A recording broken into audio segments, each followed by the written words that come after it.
Hi friends, నేను మీ శృతి. ఈరోజు మనము ఎర్ర తోటకూర చేసుకున్నాం అండి. ఎలా చేయాలి ఏంటి అనేది ప్రాసెస్లోకి వెళ్ళిపోదామా? హాయ్ ఫ్రెండ్స్, ఈరోజు మనం తోటకూర చేసుకుందాము ప్రెషర్ కుక్కర్లో. ఎలా చేయాలి ఏంటి అనేది ప్రాసెస్లోకి వెళ్దామా? తోటకూర అండి, ఇది ఆల్రెడీ నేను కడిగి కట్ చేసి పెట్టేసుకున్నాను. స్టవ్ ఆన్ చేసేసానండి. ప్రెషర్ కుక్కర్లో చేసుకుందాం ఇప్పుడు కూర. ఆయిల్ వేస్తున్నాను.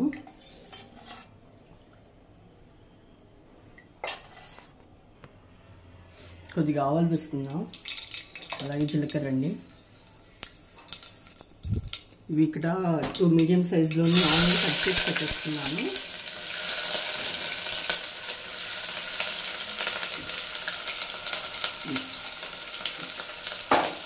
ఇప్పుడు మిక్స్ చేస్తాను.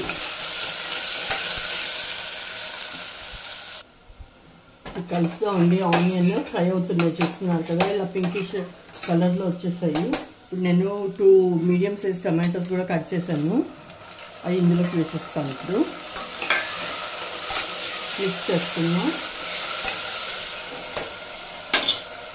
అలాగే పసుపు కూడా వేస్తానండి, ఒక 1/2 స్పూన్ వేసుకుందాం.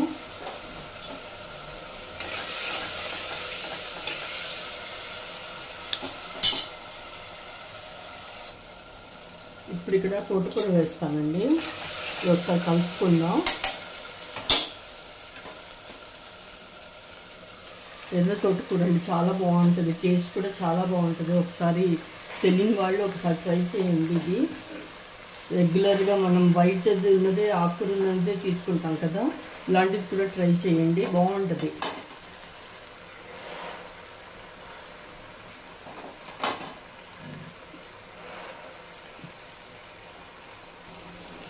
కొద్దిగా అది ఇంకిన తర్వాత అండి కొంచెం తగ్గాలి, తగ్గిన తర్వాత కలుపుకుందాం. మూత పెట్టేసుకున్నాను. ఇప్పుడు ఇది ఒకసారి మూత తీసి కలుపుదామండి.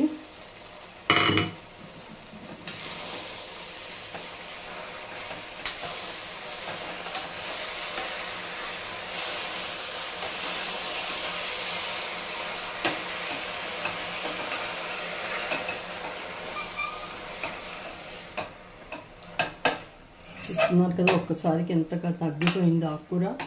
మిక్స్ చేయగానే దీని నిండా అనిపించింది, మొత్తానికి తగ్గిపోయింది కూర. సాల్ట్ వేసేస్తానండి, 1 స్పూన్ వేసుకుందాం. ఈ కారం వచ్చేసండి అన్ని దినుసులు వేసి పట్టించిన కారం అండి. సో ఇది 2 స్పూన్లు వేస్తున్నాను నేను. ఇప్పుడు మిక్స్ చేద్దాం.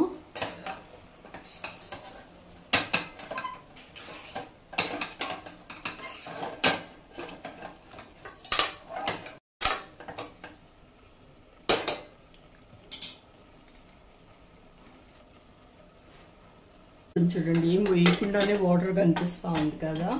సో ఇది మూత పెట్టేసి 2 విజిల్స్ రాగానే ఆఫ్ చేసేద్దాం.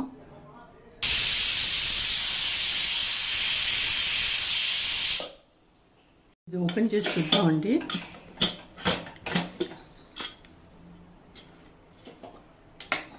ఇంకా వాటర్ ఉంది, చూస్తున్నారు కదా, ఏం వాటర్ అనేది వేయకున్నా కొద్దిగా వాటర్ ఉంది. కర్రీ అయిపోయిందండి, స్టవ్ ఆఫ్ చేసేస్తున్నాను. ఎంతమంది ఎర్ర తోటకూర చేస్తారో కామెంట్లో తప్పకుండా రాయండి. ప్లీజ్ అండి, లైక్ చేయండి, షేర్ చేయండి, సబ్స్క్రైబ్ చేయండి అండి నా ఛానల్ని. ఎర్ర తోటకూర రెడీ అయిపోయిందండి. అందరూ తప్పకుండా ట్రై చేయండి, ఎలా కుదిరిందో చెప్పండి. Thank you.